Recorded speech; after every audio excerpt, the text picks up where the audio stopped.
ہماری ایک روایت تھی، جب موبائل فون نہیں آیا تھا، ہماری ایک روایت تھی کہ جب بھی لینڈ لائن فون کی پی ٹی سی ایل کے فون کی گھنٹی بجتی تھی تو گھر کا کوئی مرد فون اٹھاتا تھا یا گھر کی بڑی خاتون فون اٹھاتی تھی.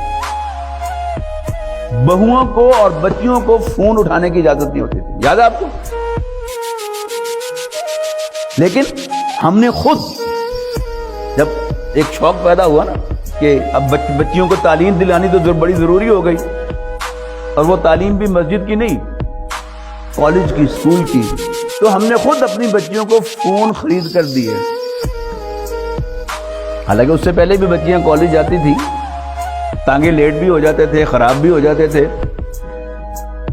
اب ہمیں کیا سجھایا گیا کہ وین لیٹ ہو جاتی ہے تو بچی فون کر کے بتا دے کہ جی میں اس لیے لیٹ ہو گئی ہوں. مائنڈ سیٹ بدل گیا. حالانکہ فون دینا حرام نہیں تھا.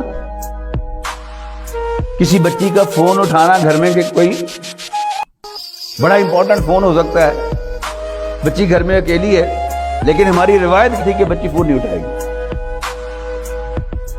پھر ایک قدم اور آگے، کرونا آ گیا.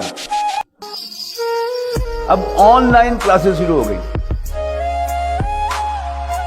تو ہم نے اپنے دوسری جماعت کے بچے کو اور اپنی بچیوں کو اینڈرائیڈ فون لے کے دیا اور اس کو انٹرنیٹ تک ایکسیس لے کے دی. نتائج آپ کو معلوم ہے، یعنی کہاں یہ کہ گھر میں فون کی گھنٹی بجے تو ایک کواری بچی یا بہو وہ نہ فون اٹھائے، کوئی مرد فون اٹھائے یا گھر کی بڑی خاتون فون اٹھائے، اور کہاں ہم نے خود اپنی بچیوں کو یہ فون دیے. آپ کو یاد ہوگا کہ بچیوں کی شادی کا جو کارڈ ہوتا تھا اس پر بچی کا نام نہیں لکھا جاتا تھا.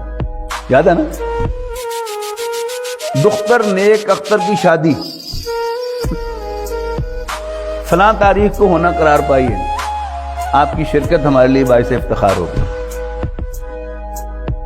اب بیچ چوراہے کے پنجاب کالج کا وہ اتنا بڑا فلیکس لگا ہوا ہے اور ہماری بچیوں کی تصویر ہے اس پر نام کے ساتھ. بڑے خوش ہو رہے ہیں ہم دیکھ کے.